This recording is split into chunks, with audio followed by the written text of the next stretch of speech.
السلام علیکم، میں مہر فراز انور، آپ دیکھ رہے ہیں میرا یوٹیوب چینل ڈیپ سائٹ۔ ناظرین و سامعین، 8 فروری 2024 کے بعد سے جب سے پاکستان میں جنرل الیکشن ہوئے ہیں، پاکستان ایک مچھلی منڈی کا منظر پیش کر رہا ہے۔ 17 فروری کو پورے پاکستان میں پی ٹی آئی والوں نے دھاندلی کے خلاف احتجاج کی کال دی ہوئی تھی، اور وہ صبح سے پی ٹی آئی والے پورے پاکستان کے بڑے سٹیز میں باہر بھی نکلے ہوئے تھے۔ لاہور میں جیل روڈ پر سلمان اکرم راجہ صاحب اور پولیس میں مڈبھیڑ ہوئی، اور سلمان اکرم راجہ اور 30 پی ٹی آئی کی سپورٹر لیڈیز کو گرفتار کر لیا گیا، لیکن ان کو کچھ دیر بعد رہا کر دیا گیا۔ سچویشن اس وقت مضحکہ خیز ہوئی جب راولپنڈی کے کمشنر لیاقت علی چٹھا صاحب نے یوٹیوبرز کو انٹرویو دیتے ہوئے کہا کہ الیکشن کمیشن اور چیف جسٹس صاحب نے دھاندلی کروائی ہے، بلکہ انہوں نے اعتراف کیا کہ میں نے اپنے محتاطوں کو کہہ کر راولپنڈی کی 26 سیٹ میں سے 13 سیٹ پر دھاندلی کروائی ہے، اور 70 ہزار سے ہارنے والے لوگوں کو برتری دلوائی ہے، جن میں راجہ پرویز اشرف صاحب شامل ہیں۔ جوید چودھری صاحب جو ایک صحافی ہیں، انہوں نے سوال کیا کہ آپ نے کس کے کہنے پہ دھاندلی کروائی ہے، تو انہوں نے فرمایا کہ جب انکوائری ہوگی تب میں نام بتاؤں گا کہ کس نے دھاندلی کروائی ہے،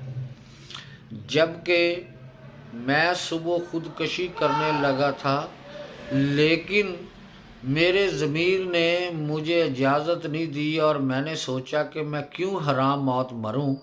کیوں نہ میں یہ تمام راز عوام کے سامنے رکھوں تاکہ میرا ضمیر ہلکا ہو جائے اور میں حرام موت سے بچ جاؤں۔ اب لیاقت علی چٹھا صاحب سے کسی نے اس متعلق سوال نہیں کیا تھا، وہ خود ہی فرمانے لگے کہ آرمی نے تو الیکشن بہت اچھے کروائے تھے، لیکن الیکشن کمیشن اور چیف جسٹس صاحب نے دھاندلی کروائی۔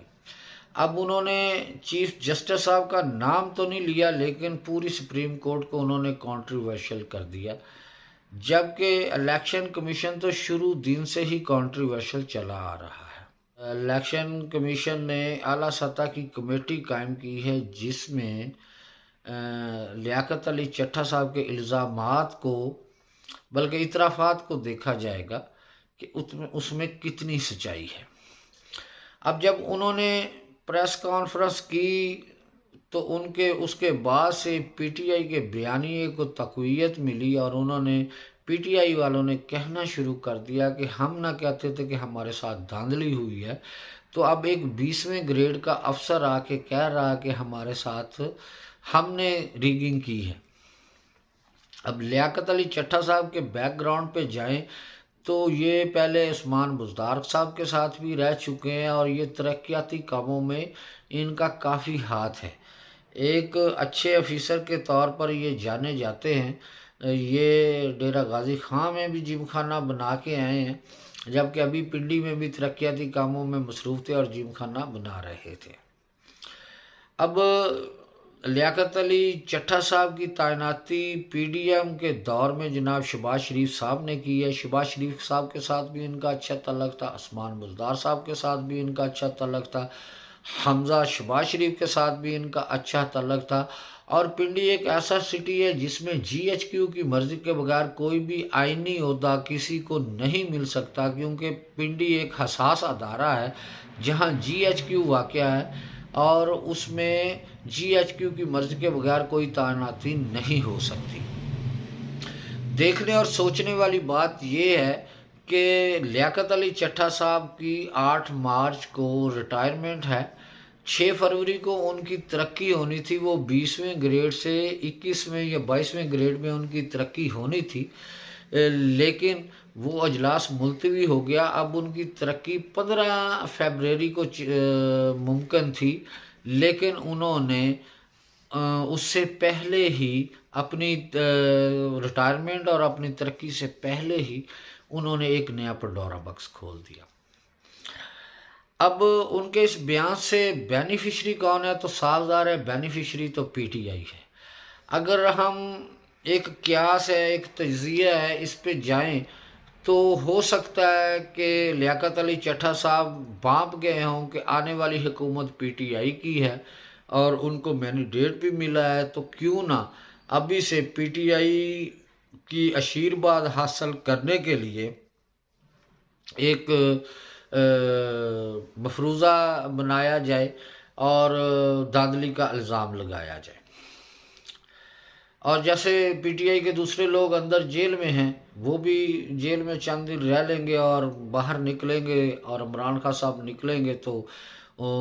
لیاقت علی چٹھا صاحب کے سر پر ہاتھ رکھیں گے کہ ان کے لیے کسی بندے نے اتنی بڑی قربانی دی ہے۔ اب دوسری بات یہ ہو سکتی ہے کہ پورے پاکستان میں الیکشن کانٹروورشل ہوئے تھے، سندھ میں، بلوچستان میں، خیبر پختونخوا میں، تو کیوں نہ پنجاب میں بھی الیکشنز کو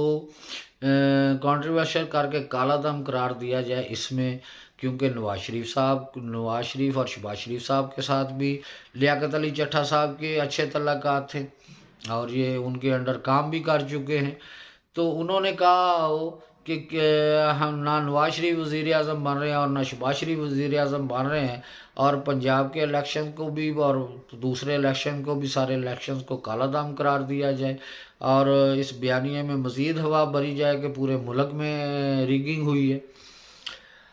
لیاقت علی چٹھا صاحب نے فرمایا تھا کہ مجھے سرعام پھانسی دی جائے اور ان کو گرفتار کر لیا گیا۔ اب سوچنے والی بات یہ ہے کہ ان کو کس کے کہنے پہ گرفتار کیا گیا ہے، کیونکہ یہ رائٹ الیکشن کمیشن کا ہے۔ کیا ان کی گرفتاری الیکشن کمیشن کے کہنے پہ ہوئی ہے؟ ان کے آفس کو سیل کر دیا گیا اور تمام ڈاکومنٹیشن کو قبضے میں لے لیا۔ جو ان کی ڈاکومنٹیشن قبضے میں لی گئی ہے وہ کہاں ہے؟ آیا کہ ان کو ایف آئی اے نے گرفتار کیا ہے یا پنڈی پولیس نے کیا ہے، اور کس کے کہنے پہ کیا ہے، اور وہ اس ٹائم کس کی تحویل میں ہے؟ ان کی فون کی ریکارڈنگ لی جائے، ان کے پچھلے دنوں کی فوٹیج لی جائے کہ وہ کن سے ملتے رہے ہیں، ان کے آفس کا تمام سلسلہ کار الیکشن کمیشن کو دیا جائے اور الیکشن کمیشن اس کی تحقیق کرے۔ الیکشن کمیشن نے اس پہ ایک اعلیٰ سطح کی کمیٹی تو بنا دی ہے جو 3 دن کے اندر یہ پتہ چلائے گی کہ اصل میں ماجرا کیا ہے۔ آنے والے دن کافی اہمیت کے حامل ہیں، ہمارے ساتھ رہیے گا۔ Let's see with us.